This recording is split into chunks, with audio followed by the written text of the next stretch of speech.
And welcome back into the Golf Intervention Podcast. Sitting here with my co-host Rob Fales. We're discussing Cam Young's big win at the Players Championship today. Actually, we were not discussing that at all, but we could have. Not a single word was uttered about that, but we could discuss it. Didn't. Congrats to Cam Young. I like Cam Young. Glad he won. I didn't really watch it. I wish I would have watched it. So funny, I was interning at Sleepy Hollow when he was a junior, right? So I got to play a decent amount of golf with him at Sleepy Hollow with his dad, and just to see him where he's at now is amazing.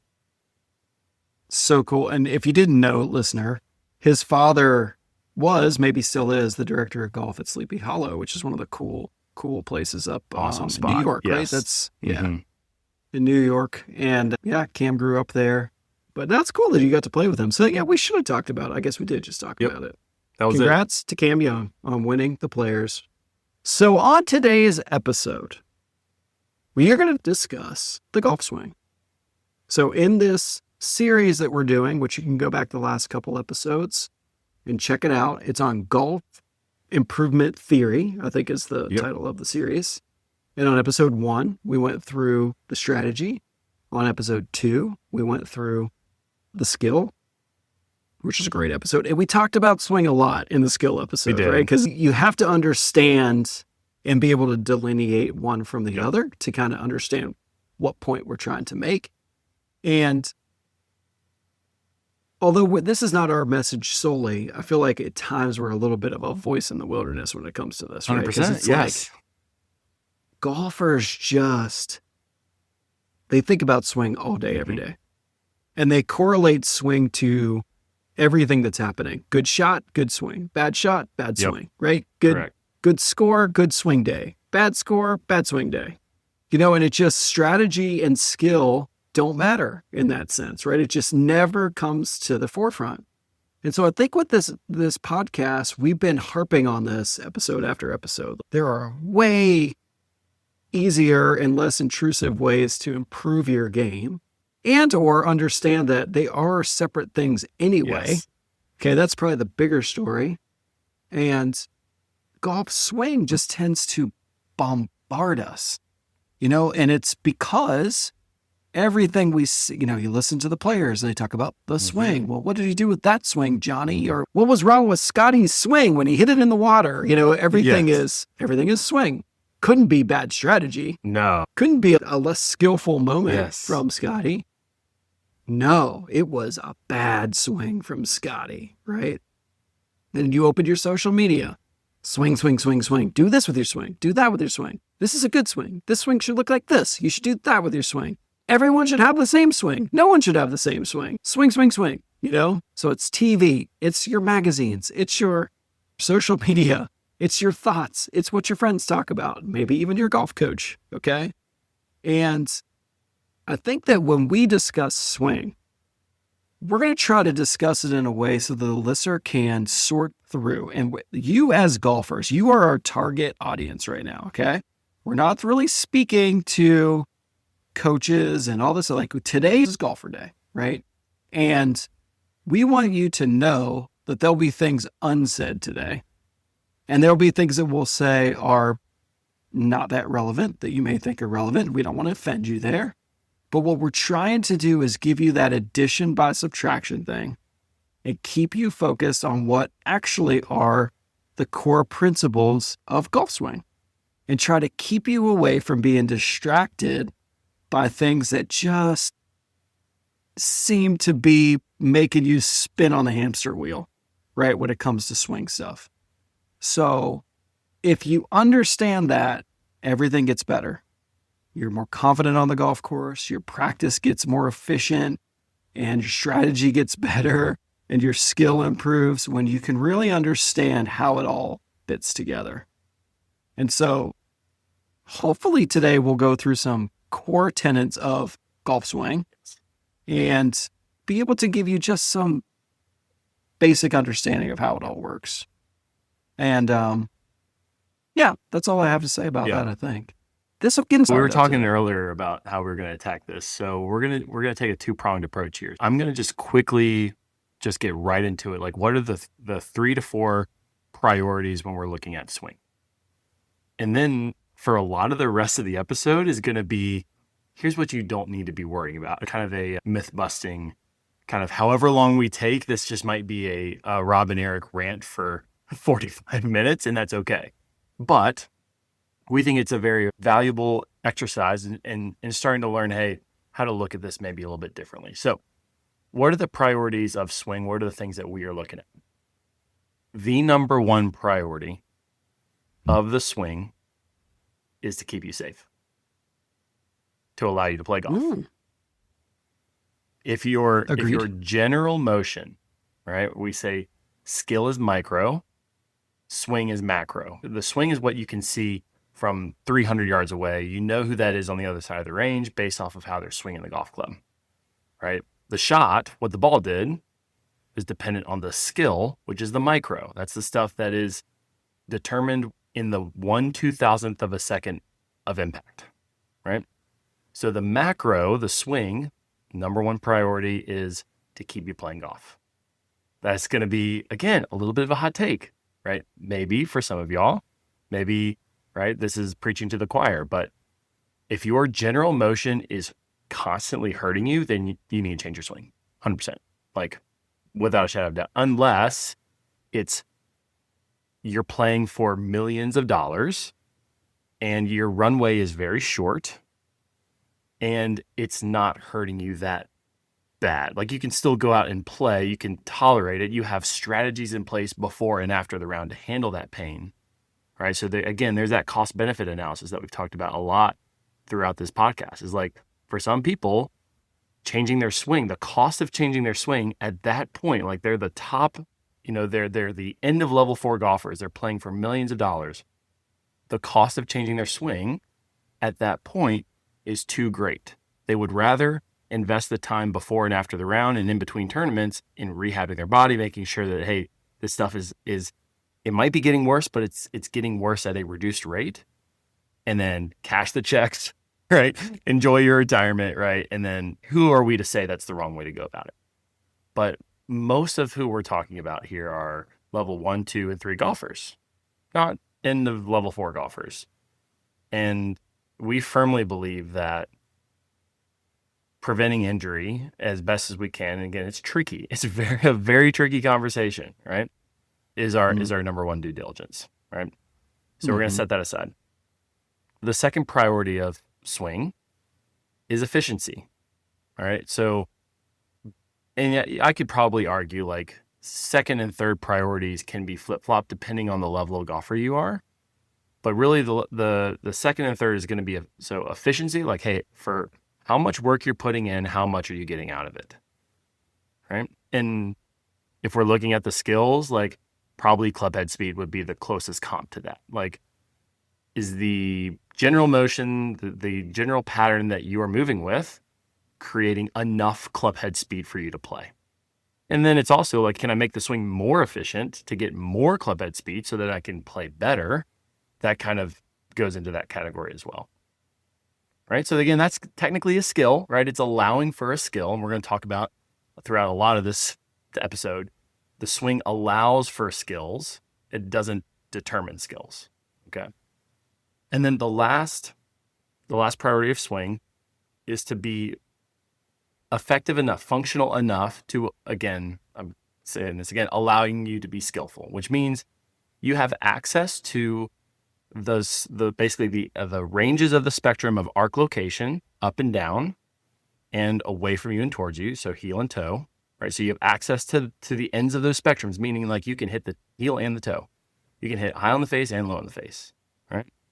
You have access to both ends of the spectrum on face to path, right? You can have a ball curving left, have a ball curving right, right? You can, right? And then we'll maybe get into a little bit of on start line and like, hey, what shot shape am I hitting? That's not what I'm talking about. Like, hey, does your swing allow you to access both ends of the face to path spectrum? Again, that face to path number that you're going to see on TrackMan is, again, it's just the twisting of the shaft. So if you can think of the club shaft in general and just spinning it back and forth, you're going to see that face change relative to the shaft. It is going to change the start direction for sure. but it's from a feel perspective, most closely correlated to the curve of the golf ball, right? So can you hit it straightish? Can you curve it right? Can you curve it left? Does your swing allow for that? And I would say, like, is it neutral-ish enough to where the ball can kind of start within your dispersion and stay inside your dispersion? Meaning, like, it's not so extreme with a club path going, left or right, or bottom of the swing being too far behind the ball or too far ahead of the ball to where, right, again, it's not allowing you to be skillful for driver all the way down through wedge, right? And that's pretty much it. So it's, can I keep myself safe? Can I create and manage club head speed efficiently? And then do I have access to my skills, right? Arc location, face the path, and then club head speed would be the third skill, but we're kind of lumping that into efficiency. Exactly. You didn't say a lot of things that I see on Instagram, though. Aren't there magic lines that my club has to be on? Yeah. And aren't there? You gotta be slotted, Eric. Oh, I gotta be slotted. I can't rotate the face. That's another one. Face can't rotate. Has to have no rotation. I'm just teasing you. So that was a great. I think that if people listen to what you just said there, those are some absolute truths to good golfers. Your access to skill is that thing that I think I harp on a lot with my students. It's very hard for you to do the thing that you're trying to do with what you're trying to do, yes, or with what you are doing.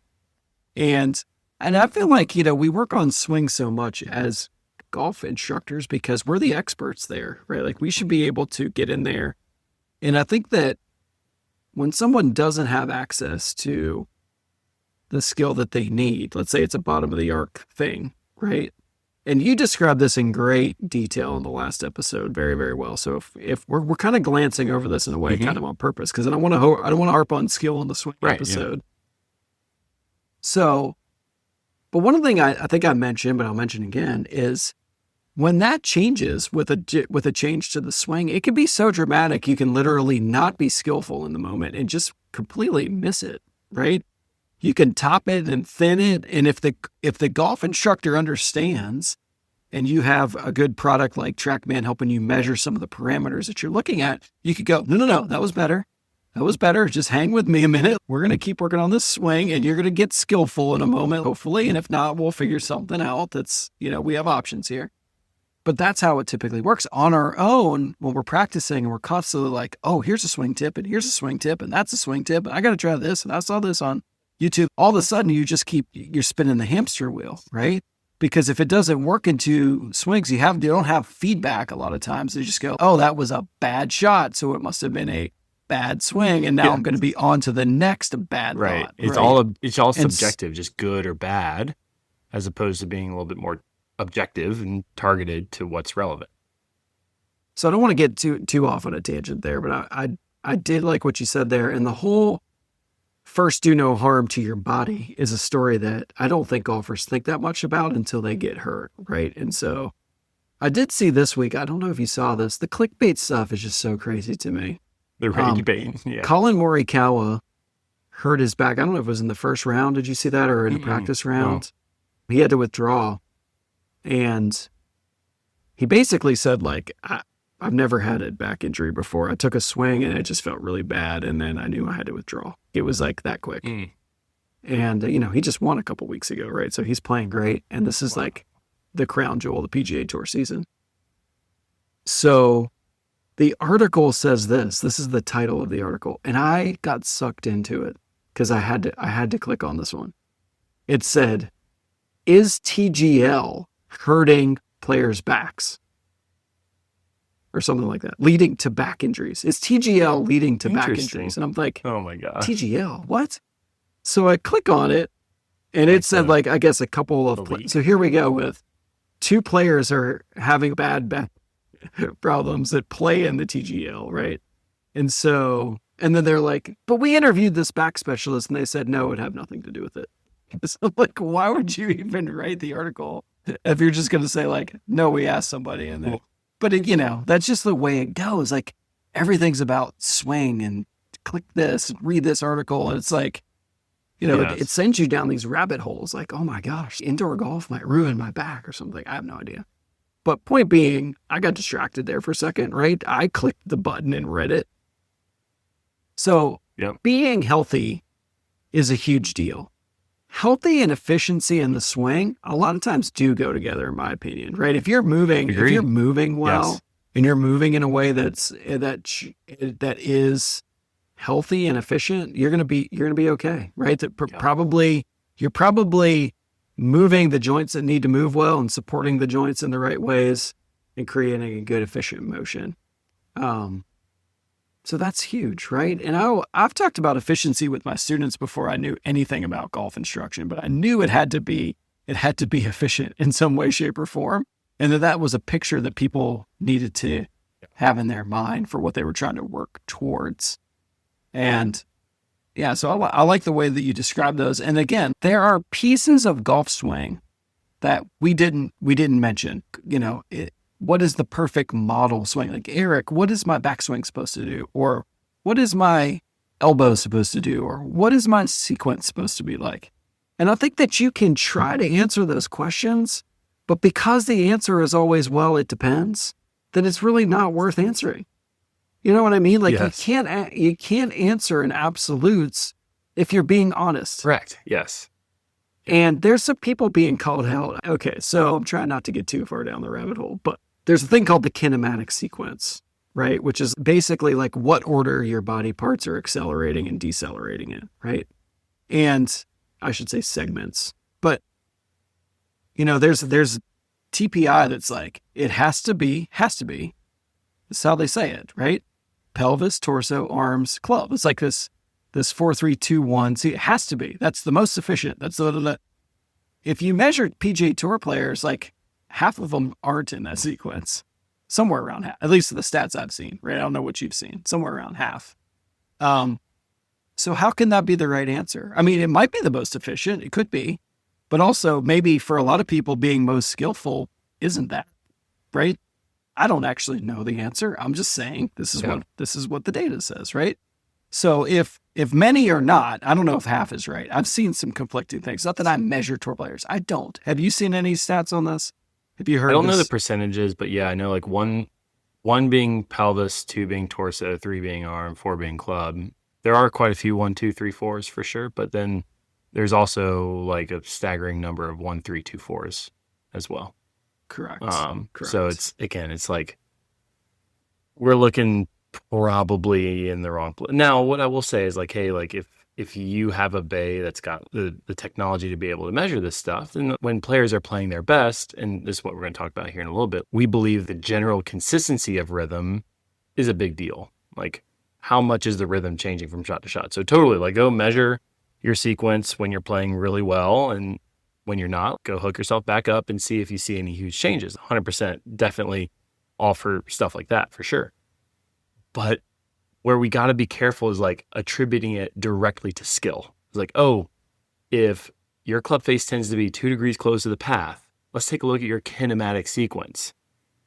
Right? And try to find the difference in 2 degrees of face. You're not going to find it. Like, you can convince yourself that you found it, but there's just, it's 2 degrees is way too small. The amount of time and space this golf club is swinging through, the amount of things that can actually create a 2 degree difference is infinite. You can't possibly attribute it to a swing, a macro thing.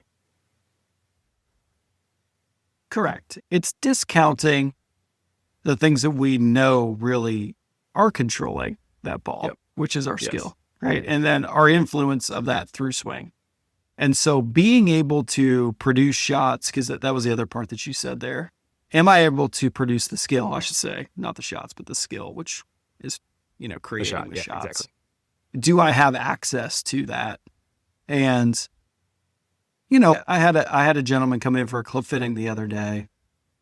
And with what he was doing with the swing, now this was not a swing lesson, this was a club fitting, but with what he was doing with the swing, he currently didn't have access to being able to hit the ball high or hit the ball with any ball flight other than curving to the right.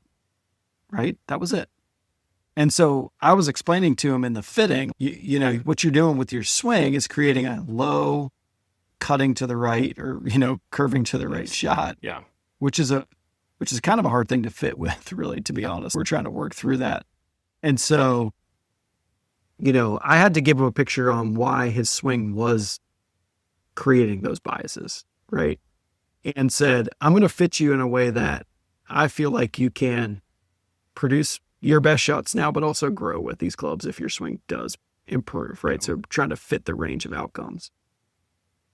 So there are just times that you cannot, and that's where I wonder about practice with folks that when they quote unquote go to practice their swing. And there's been a lot of discussion about this week on social media. Like, is hitting balls on the range for most people anything more than just quote unquote a waste of time? I don't believe that, by the way. I'm not one that thinks it's a waste of time at all.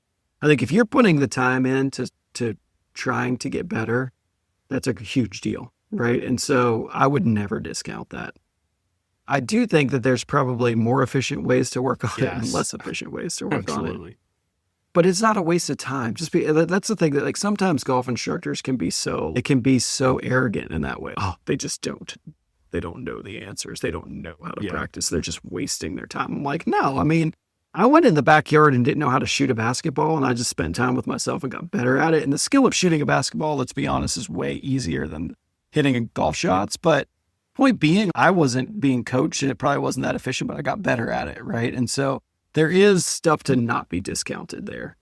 But at the end of the day, if I'm putting time in and I'm just swinging the way I'm always swinging and hoping for a different outcome, I may not have the swing that can bias the shots that I'm trying to see. So then I'm beating my head against the wall a little bit. Either I'm accepting of that and trying to practice in a way to create my best dispersion pattern and understand it, or I need to practice in a way to improve my swing to create a new skill set. And I think that's where people get lost in that second little piece. And that's where we as golf instructors, you and I, come in, because we should be able to be the consultant there and say, let me step into that space with you and say, here are the things that I think can help you create the skill that you're looking for. And we need to figure out a plan for it and a way to practice it and a way to understand it so that you can improve.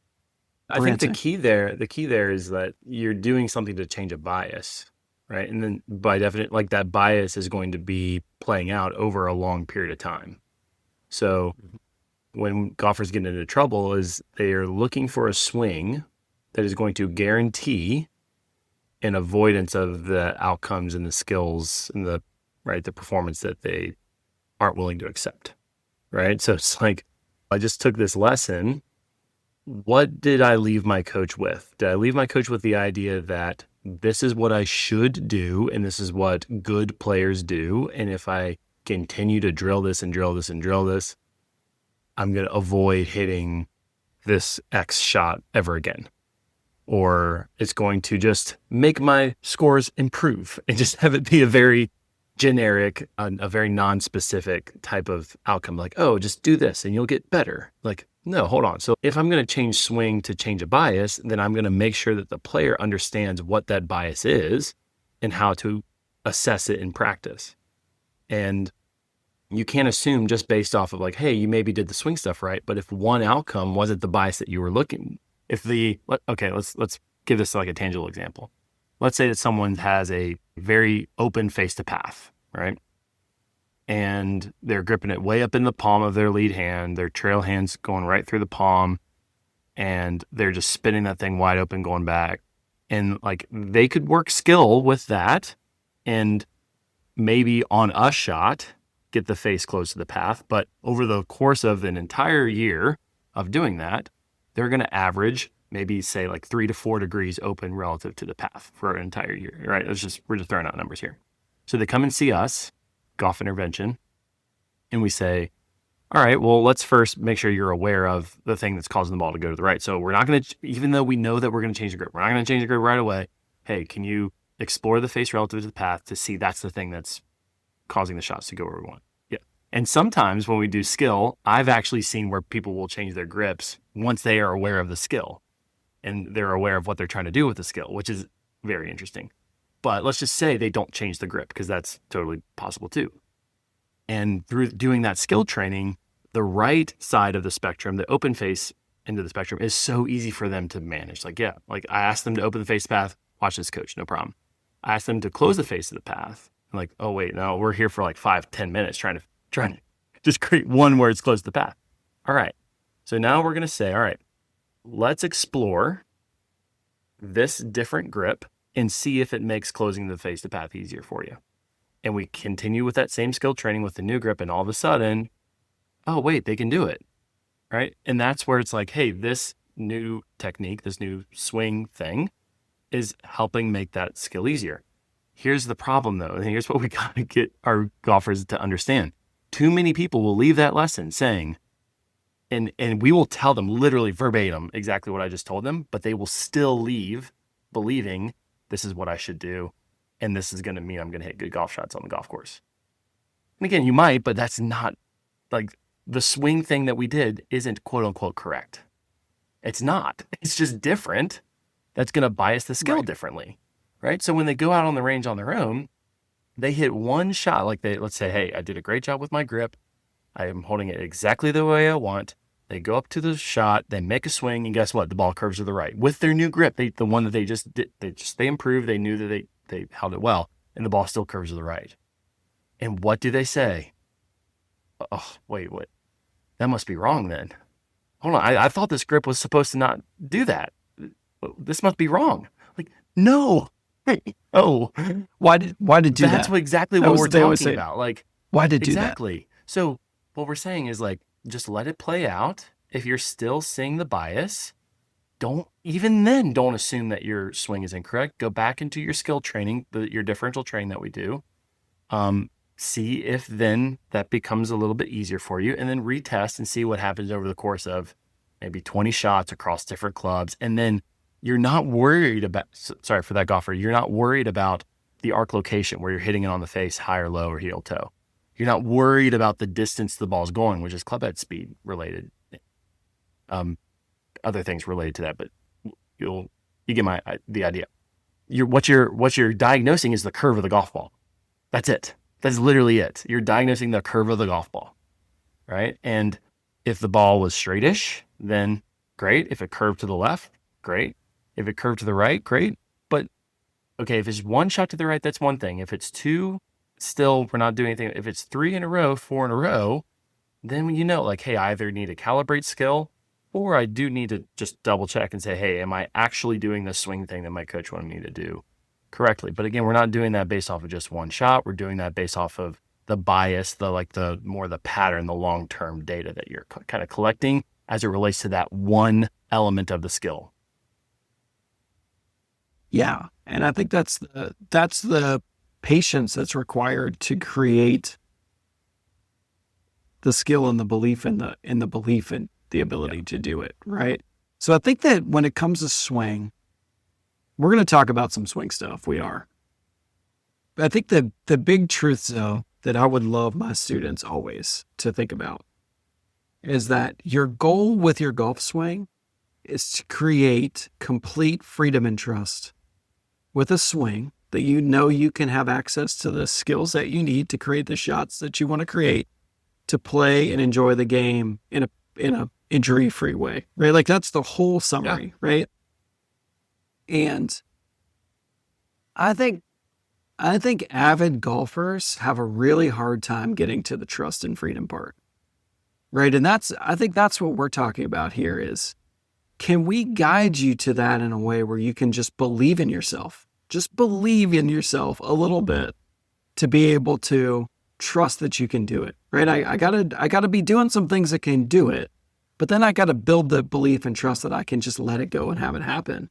Golfers have a really hard time getting to that point, right? Because they just, what you were just saying is like, once one goes wrong in their mind, it's, what did I do wrong?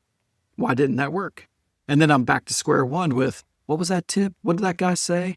We were joking before we got on here, and I said, a lot of times I get these texts from, usually not my students. It's usually like friends who play golf or, maybe family members or whatever. And it's always like, hey, should I try this thing? And it's like a Instagram tip or something. And I'm like, I have no idea what you should try. Or like, I don't know, like maybe, probably not. I'm not really sure. And that's just that cycle of distrust that keeps bubbling up with golfers. Like I always want to do better, but they never get to that place where they lean into what they're doing with their swing to develop the skill. So that's when I think like you got to lean in at times. And sometimes I'll say to my students, I'll say, hey, we're in this place right now where I don't want you trying to find the next thing. Okay, from a swing standpoint, whatever. I want you to lean into what you're doing right now and just build faith and trust in your routine and in your process and try to really hone in. I had a junior golfer who's entering the season, but that's all we've been talking about for like 3 weeks because he's worked so hard on what he's done and it's really coming together in an incredible way. And he's really wants to be good. So he keeps wanting to find the next thing because that's his personality. And I'm like, let's just lean into it right now. Let's just lean into it and kind of just stay where we are, stay the course. Happens, right? And see what happens. Just try to build trust. Yeah. Like at some point we got to build trust, right? And believe in what we're doing without trying to constantly be changing things. Yeah. And I'd say like, I like the idea of trust. I would also say like a framework, basically, like how you're looking at, how you're interpreting what you're experiencing on a golf course. Cause no one gets to decide whether or not they experience outcomes that they don't prefer. Every single round of golf, you're going to have plenty of information that could tell you that your swing sucks. Every single golfer is going to be 100% is going to be given information in a round of golf from tee to green that could tell you that your swing is garbage. And we're here to tell you that you cannot jump to that assumption right away.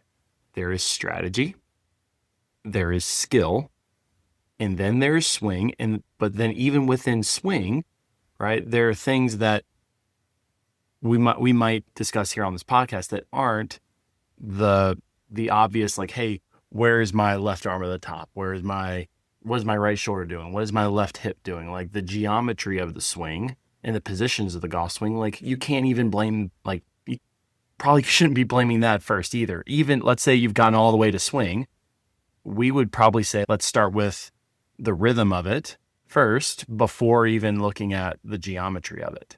So there's just, again, strategy, skill, swing, and then even within swing, there's like energy and time, right? Rhythm, before we even ever get to the positions, right? Like where you're at P4 or P6. That's 4 things down the line that you need to be pretty well educated and have a framework of how to assess what is happening before you ever get into changing geometry. And I'm not saying I don't do that with clients, and I do, but it's certainly not the first line of defense, if you will. No, it's not. So let's get into it a little bit. What do you think? The swing stuff, the actual like swingy swing. And you talked about rhythm. I work probably more on rhythm now than ever. You know, I would say in the last couple of years with students, especially, you know, what's funny? The better the player is, the more I work on them. Probably 100%, like as they're moving up into level 2, really level 3 golfers. Yeah, it's a lot of that for sure. I'm fortunate, as you know, I work with a lot of people on their golf game, an inordinate amount, but also like an inordinate amount of really good players.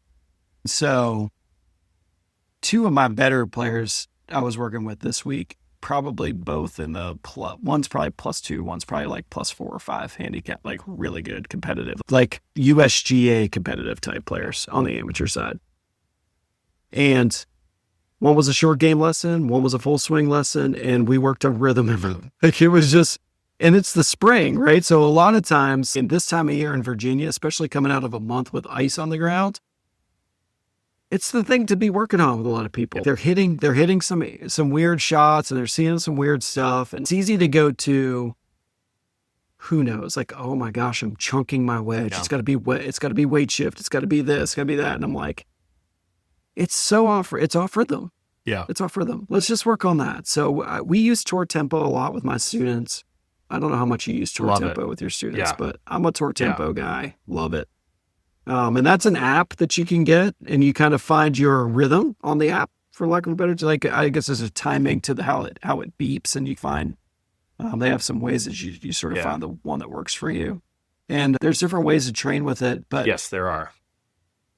Yeah, I mean, I had a really, really, really good player who was not. I mean, we're trying to hit 15-yard carry wedge shots, and it was like, he's like, it's bad. I'm like, okay. Now we're playing on dormant Bermuda. Like I said, we haven't. Yeah, your short game areas there in the winter are dicey.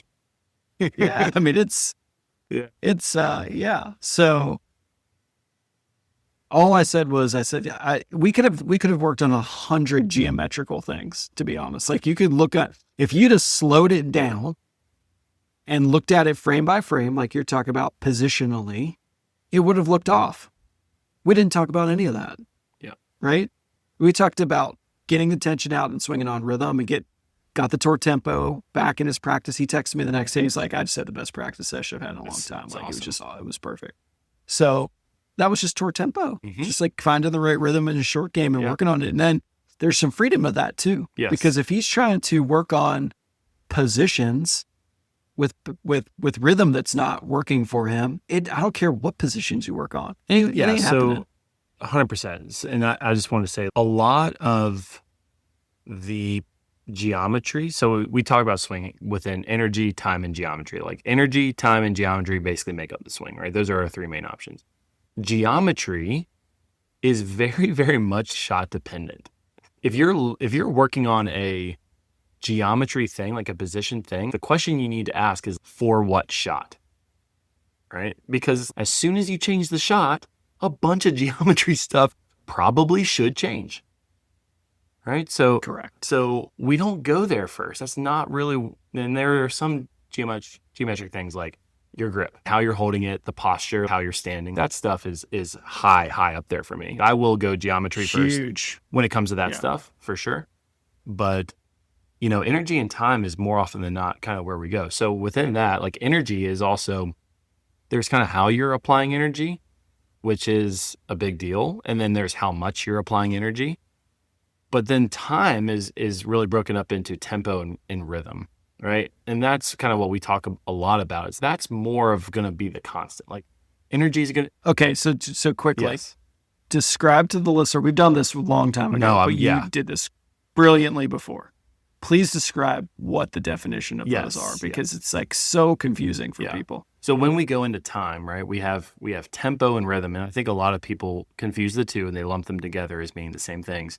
They are not. When it comes to a golf swing context, tempo would be essentially the speed of it. I shouldn't even really say speed. It's the number of really beats per minute, right? So if I were to take this, the amount of time a swing takes, right? The total amount of swing time is essentially going to be the tempo. So is your swing kind of here, or is it here, right? Those are two different tempos, and you'll see it on the Tour Tempo app. I always laugh because they call it, they go through the different, like, 21-7, 28, whatever, 20. I can't do mental math right now on the podcast. So I'm starting to learn, but it's all 3-1. But then they will call them the tempos, the 3-1 tempo. I was like, no, it's not. That's rhythm, okay? Because rhythm is a ratio of time, right? It's a pattern of time, right? So we can say, like, there's an amount of time the club is taking in the backswing, and then there's an amount of time the club is taking from the top of the swing to the ball, right? And you'll see, like, the rhythm on long game shots tends to be 3-ish to 1, really 2.5 to 3.5 to 1. On highly established ball strikers like tour pros are going to be 3.5 to 2.5 to 1. That's why I say 3-ish. Like, don't ever let someone tell you have to be exactly 3 to 1. You do not.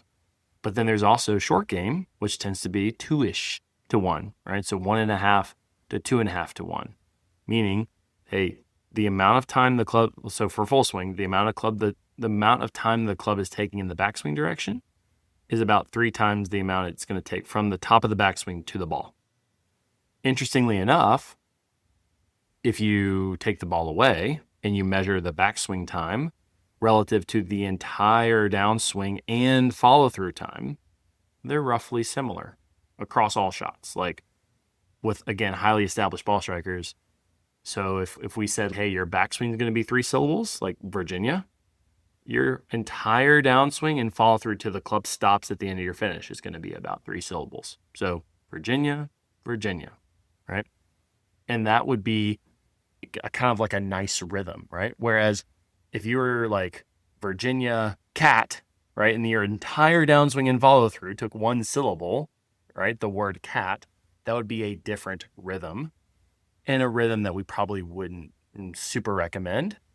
But the research does show that it's the consistency of the rhythm that is incredibly highly correlated to proficiency in ball striking. The more consistent your rhythm is, basically, the higher likelihood you can develop skill on top of it. So if the rhythm that you're bringing is the same basically to every single shot, guess what? You can take that same rhythm and you can learn to locate the bottom of the swing arc, the face relative to the path, and then the club speed at impact relative to the shot you have. Right? So again, tempo is the amount of swing time, the number of beats per minute. I don't like saying speed of it because that's different, especially when we're talking about the skills, right? Speed is an amount of momentum at impact. It's really the amount of time. Tempo is the amount of time your swing takes. Is your swing taking it? And again, that's not correlated really strongly at all to the amount of club head speed you can create at impact. You can have someone with a 1-syllable swing, like a John Rahm, where it's like the backswing is John, again, 1 syllable, the entire downswing and follow through is Rahm, 1 syllable, and can create 120 miles an hour club head speed. You can also have someone with a 3-syllable swing where the backswing takes 3 syllables and the entire downswing and follow through takes 3 syllables, and then also create 120 mile per hour club head speed, right? So that's not super correlated. But what is again, not the tempo, because there's tons of different tempos, but they do stay relatively consistent. The thing that super stays consistent is the rhythm, which again is the pattern of time, the ratio of time in the backswing relative to the ratio of time in the downswing and follow through. Mm-hmm. And that's why I like training with tour tempo. You can get that consistency of pattern, going. So I have one really good player that likes to train at actually a slower tempo on tour tempo than he plays at, because it helps him slow down a little bit to where he warms up I should say this way. He warms up that way, at least in his early warm up. He just finds know, but to be able to sort of backdoor it and just consistently have something that helps you, gives you a concrete feel of, I know what I'm playing well at. This is how it plays out. It's really helpful in my opinion. Right. So 100%. This is, again, it's like, this is universal to good golfers. This isn't, you could look at Cam Young, his rhythm is interesting. Super consistent. Right? But it's extremely consistent. Does it the same right? way. Extremely consistent. Yes. Right. And so that really helps. Did he have that? I guess you played with him as a junior golfer. Was it always like that? Big slow, kind of pause at the top and then rip the bejesus out of it? Yeah. Yeah. I figured it probably was. Probably just always just that stuff ain't changing. Time. With the best players in the world, that general rhythm is not changing. Now, the short game rhythm is a little bit different. So this is what we talk about. Like, golfers are typically, especially through level 3, are either really good at speeding the ball up or slowing the ball down. And so 2-to-1 rhythm is really great at slowing the ball down. 3-to-1 rhythm is really great at speeding the ball up. Best players, level 4, I believe, get to level 4 in no small part because they're pretty darn good at speeding it up and slowing it down. And so their 3-to-1 rhythm is incredibly consistent, and their 2-to-1 rhythm is incredibly consistent, right? Which is very tricky. I'm telling you, like coaching this stuff, it is very tricky because you get someone really good at 3-to-1, and guess what? That's all they want to do with short game. You get someone really good 2-to-1, guess what? That's all they want to do in long game, right? So there are intricacies to that. That's actually going to be in my presentation at Codebreakers Retreat. So shameless plug, in October, I'm actually going to talk about a lot, and Sean Kennedy, my buddy too, is going to talk about the differences in how to coach 3-to-1 versus 2-to-1 rhythm. And tour tempo is actually going to be a part of that, right? And like you said, like there are different ways to coach it, and there are ways that we see people use it that are great, and ways that we see people use it that are not so great. So, but yeah, sorry, kind of backtracking to your point. Yes, that is the kind of the universal constant for sure, the rhythm. And so as we improve at golf, rhythm becomes, I don't know if just better is the right word, more consistent for sure. There's more ownership in the rhythm. Yep. I would say like that's leading to freedom in a way. Yep. And I know that we correlate, you and I had a big long discussion about golf swing face to face, maybe a month ago. Was it before the ice storm? No, it was after. When that was. Yep. It was after. Oh, because were we in simulators that day? No. Yes. We were. Yeah, they were indoor sims. Yeah, we were indoors. So we had a long discussion about golf swing stuff. And we talked about rhythm. We talked about posture. We talked about tension. Yes. These are the universal things, right? Yep. It's like outside of that, it's like it depends. It depends. It depends on the shot. Yes, exactly. And I see these. Yes. I see these golf. Okay, I'm gonna start ranting a little bit.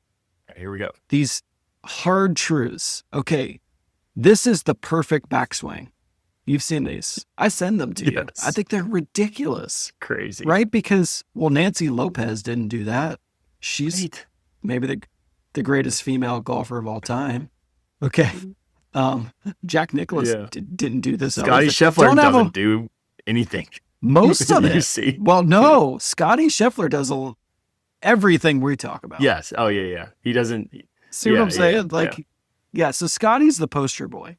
The interesting thing about Tiger, I would say fair to say that Scotty's the most dominant golfer since Tiger. I think that's just straight up fair to say. And the thing with Tiger is he had the beautiful geometry of the swing. Which was a blessing and a curse for us, that's for sure. Because I don't mean to cut you off from your rant, but the geometry is what everyone sees. It's the thing that is the most obvious to look at. Yeah. And they correlate that to his greatness.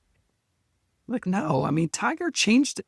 Everyone knows he changed it pretty significantly 4 times. Did he win majors with 4 very different kind of looking swings, right?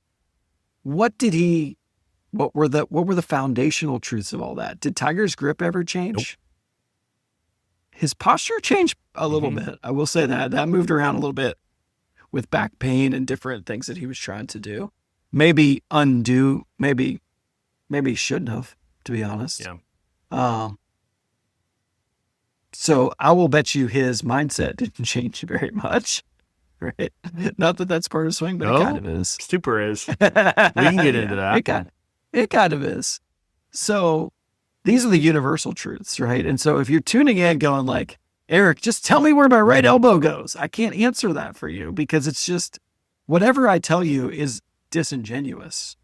If you come for a lesson and we see things in your swing that we think are lending you towards having a bias that isn't helping you, we work on it, right? This is what we're trying to say. This is not hey, every swing works and you just got to believe and smile and you'll be great at golf. It does not work like that. That is not true, right? That gentleman that came in the other day was never going to hit the ball high or anything but to the right until he had a pretty serious swing change, right? And we do that stuff all the time. Mm-hmm. But like you said, a lot of that is working through it with just trying to build them up to a certain place and then try to lean into it, right? Build a little belief, build a little skill, get a little routine going here. Totally. And believe in yourself for a little bit. It's like you got to ask yourself the question, is what they're doing allowing, what's their capacity to create enough club head speed in a safe way for their goals? And this is the big thing with beginner golfers. They keep tension in their arms like crazy. They do not move pressure from below their belt, basically. It also right. And just with what they're doing, it's like you can tell they're just selling out on making sure they don't miss the golf ball, basically, right? But it's like, okay, you can make contact doing that, but you create no club head speed doing it, right? So then it's like, we got to make a big change. We got to teach you how to shift pressure, very similar to how you walk. We got to get your rib cage going back and forth. We got to get the arms swinging, rotating, folding, get tension out of the forearms, shoulders, wrists kind of stuff. and then to get the club swinging and rotating fast around their body so that they can play, right? But it's like, aside from that, it's going to be, like you said, if they have enough efficiency and enough speed and they can access those skills, they're totally like, let's lean into this thing. Let's develop strategy. Let's continuing to develop skill on top of what we're doing, right? Try to keep stuff as consistent as we can. Yeah. And I think some of the things that will hinder golfers, trends that we see, and I think, to be honest, I'm not trying to be critical, because you can help golfers in certain ways, but sometimes in the way that you help some golfers can hinder other golfers. Right? So you have to be a little bit careful when you teach methodology, I would say. Okay. So some of the trends that I find that can be conflicting to students' growth, I should say, is the way I'm trying to put this, right? Like, maybe it can help, maybe it can't. Depends on how their mind works, depends on how their body works, depends on what their skill set is like. But the if-then propositions, like, if you do this, then you have to do this. Yeah. Anytime anybody says you have to do something, it's probably, I'm making a generality, but it's probably not true. Okay. And then if you believe them, because they're making a good, they look like, they sound like they're credible, and they say you have to do this, you could probably find really good golfers that don't do that thing. Yep. Right. And then the other one is like, if you're this, then you have to be this. And that belief system is just as tricky, because it's like, oh, because I do this, I have to do this or I'll never be good at golf. And then they just believe in that. And I don't think that's necessarily true either. Yeah. We're trying to get our students to develop above all that stuff, actually. That's just like minutia that bogs people down in their development. Like, if we can get above that and work on stuff, like, a lot of that stuff comes together and we don't have to really worry about it, right? So, like, the longer you teach and the more efficiently you teach, the more you skip across a lot of this stuff, right? You figure out, what is this person probably going to develop without me having to have them work on it in some complex way, right? That's really going to maybe set their development backwards, right? So that's the way that people are going to tend to push their development forward. And these belief systems is just like, oh, if I'm like this, then I have to do that. It just drives me crazy in a way, right? Yes, there's certain things that some people are going to do better than others based on body shape or anatomy or whatever. But that does not have to be the be all and all. No, right? like getting... Right? Athleticism still plays a role in this 100%. Story. And like getting into some of the mental stuff, so many golfers are like figuratively like walking a tightrope 24/7 with their golf swing. Right? So they believe, I must do X, Y, Z with my golf swing. And if I don't, I have got no chance of playing the way I want to play. And that just could not be further from the truth. If you actually look at, and Hunter actually has a really good presentation with his students that I really like quite a bit, when he talks about how many different geometries do you see in the Hall of Fame? Right? Quite a bit. Right? Hall of Fame's littered with what you would think of as like, quote unquote, like bad golf swings. And then on PGA Tour, like if you look at the geometry, yes, there are things that they all do relatively similarly. So I'm not going to discredit that. But when you look at like the big geometry aspects of like where the club is in different points in the swing at the top, right? Early backswing, like there's so much variability to that. Now, that's to get on tour. That's the amount of geometry variability that is possible to play on PGA Tour. Now, let's think about how much variability is possible to be scratch, right? That goes up quite a bit. I would say way quite more. A bit. Infinity. Now, let's think about your average, I hate saying average, no one's but like, let's think about your like 15, 12 handicap that's obsessed with golf, right? And just wants to look swing, swing, swing. How much variability is possible to be an 8 or a 7? Right? Like when you start to think about it, it's like, as soon as someone says, well, yeah, I'm doing this with my right hip, like what the first thing is I'm kind of thinking about, like, especially if it's like a 15 handicap, is why do I care? Like, why do I care? Like what you're, right. You know what I mean? Let's just make sure, like from a skill standpoint, you're creating, momentum, you're swinging freely, like you're creating enough speed to be able to play. You're able to do that consistently. And then let's just go get after skill as much as we possibly can. Because there's just so much freaking variability. I don't think I will ever tell someone that this position of at the top of the swing or early bet, this takeaway or this, like, whatever, they have to do that, because you don't. Like, there's so much variability in what you can do to, if you're listening to this, very likely a level 2 golfer, even to get like beginning of level 3 to where you're averaging 76. There's so much variability. You are not walking a tightrope with your golf swing, I promise you. And if a coach is making you feel like you've got a list of 4 or 5 things that you have to do to be able to play well or hit the shot that you want, then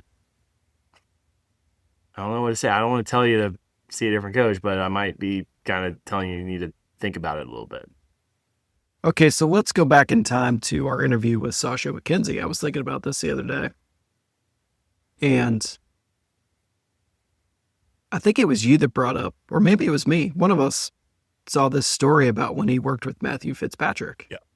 Right?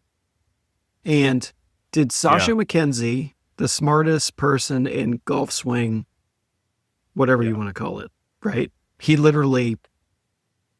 really literally defined energy in the swing, essentially, right? He could say, what did he say on our show? I could tell you every source of every mile an hour club head speed in your swing. Yes. Okay. He said something like that. Yeah. No, right? You can figure it out. Yeah.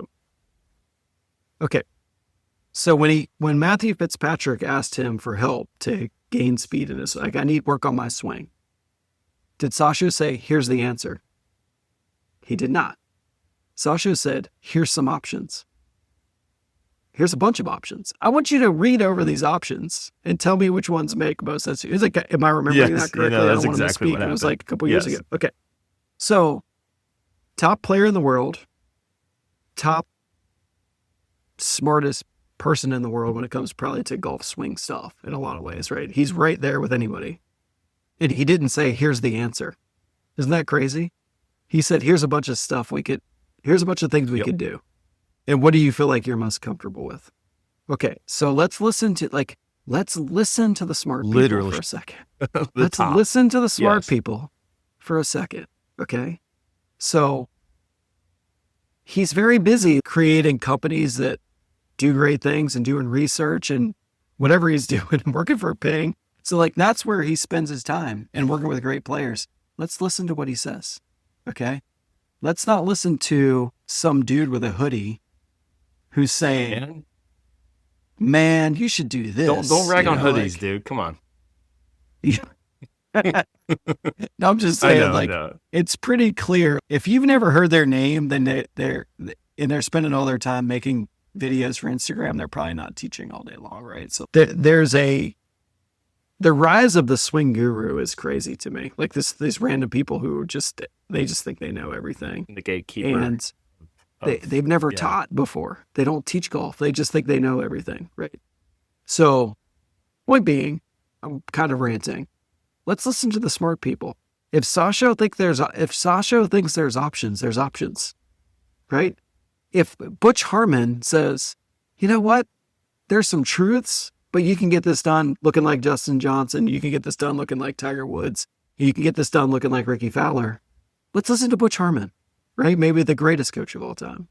So there's just this, I think as our eyes have been drawn to things like Instagram, right? Where everything's about the visual. This is what you see, right? This is the thing. This is the thing that you see. And it draws us towards the positions and it draws us towards this stuff. And it gets us away from, I would say, the fundamental truths about the game. Like, okay, we got to develop a really good athletic way to stand and hold the club, right? We got to manage the tension in our body the right way. We've got to be able to, like you said, I got to be able to somehow move pressure around to create energy, right? I saw a swing the other day where really good player, former D1 golfer, but not creating a lot of energy. Swing looked like, you watch it swing and you go like, he's swinging hard, right? Yeah. And it was like 92 driver speed. Wow. No pressure. Pressure not moving. That's, yeah. So he's just not creating the energy. So that's what we worked on. So anyway, I know I'm ranting and I'm going to try not to be critical, but I just want golfers to stay the course. Work on the things that really, really matter, Yep. you know, and if you do that in a way that I think is efficient, you can get better at this game and build the trust. But if you're constantly listening to a ton of voices, it's just tough. It's just tough, right? And go back and listen to our skill episode, because I think that's a huge, huge deal of what's going to kind of keep you on track and staying the course. Is like, you are not going to let one outcome or two outcomes or just shot outcomes in general tell you that definitively it's my swing. And I need to go searching for geometry solutions to my experiences. Right. All right. So what else with swing, Rob? What else is on your mind today? Just trying to think. Yeah, I mean, I think we pretty well covered it. You know, I think we can have, especially when we do our driving or long game series, we'll get into a little bit more of like how we see pressure shifting, how we see energy being created. You know, a lot of what we talked about kind of face to face that day in Richmond, but no, from a you know, golf improvement theory, I think those are kind of the main key points for sure. Golf improvement theory: stay focused on what matters, try to block out what doesn't. And if you have that line drawn, it really does help, doesn't it? It really, really helps. And just remember, it depends. There's not a lot of hard truths in the story, especially when it comes to what a swing looks like. Yeah. And it can be intoxicating in a way to get into that stuff and really try to learn. You know, Adam Scott recently gained a bunch of speed. His swing looks exactly the same, right? Yes. He said he learned from Dr. Kwan's YouTube channel. This is Adam Scott we're talking about, right? Like, he said his swing looks exactly the same, so why is he swinging faster? What does Dr. Kwan talk about? The things we just talked about. He talks about energy and time, right? So these are the things that matter. Listen to the greats. Listen to them. Listen to what they say. The smart people, the great players, they say things, and it matters. And don't get distracted with going down the road of the new shiny idea, because it could just send you into that tailspin where you're constantly chasing your tail. And I wish I had more stories to tell today. Well, that's a lead into. So again, our structure for TGI 2.0 is going to be, hey, this is the series. We're going to do a strategy episode, a skill episode, and a swing episode. That last episode is going to be some combination, depending on the series, of lessons from our lessons, mailbag, and then maybe like a guest interview, right? So next episode, listen to this, get your questions in. Again, you can reach us on Instagram at The Golf Intervention. Just DM us and we'll put your question in there. But we'll be talking about our experiences on the lesson team, what we're seeing, and some of the real life stuff. And it should be a really fun episode when it comes to this golf improvement theory series and kind of wrapping that up. So if you've sent us a question, which we have gotten some. I've got I forgot to tell you one actually when we get off. I've got a really good one for next time too. Great. So, yeah. So I would guess our next episode is going to be the question and answer. So if you want to send us a question, thegolfintervention@gmail.com is the place. We've gotten a few there. People have just come up and asked me a few questions. We'll see if I found a way. Robbie apparently has some. So we've got some questions to go over, which will be fun. There's a more than 0% chance that we're going to have an interview with literally one of the greatest golfers that's ever walked planet Earth. When you said less than 0, I thought you were talking about like Jack Nicklaus, like Tiger. Yeah, we're not. We're interviewing Ben Hogan. There's a less than 0 chance we're interviewing Ben Hogan. But there's a more than 0 chance that we're going to interview maybe one of the greatest players who's ever graced planet Earth. And so that'll be cool. We can figure that out. Yeah. Be super cool. A lot to learn from that gentleman for sure. So I guess this brings us to the end. And I think in summation, stay the course, people. Work on your strategy. That's the best way to do it. Early in the season, if you're just coming out of the winter, I would say work on rhythm a lot, work on the fundamental stuff, make sure you feel like you're getting your general stance, your posture right, you're finding some rhythm, you're managing your attention. That's what you're going to pay attention to in your swing, but like on your skills, do a little skill training, short game, full swing. Strategy's the big deal. It helps us all. And be patient if you're in a place that has dormant Bermuda that says your short game, because I promise it'll get better in a couple weeks and the short game will get a lot easier. But that's all I have for this evening. And I thank you, listener, for tuning in. This has been a fun series for me. Yes. I like our new format. And things are chugging along. So I just want to say thanks. Thanks for tuning in. That's it. Rob, thanks for being on the show with me. Sir. Really appreciate it. Absolutely. I hope you, sir, have a great evening. You too. Have a good night. Thank you.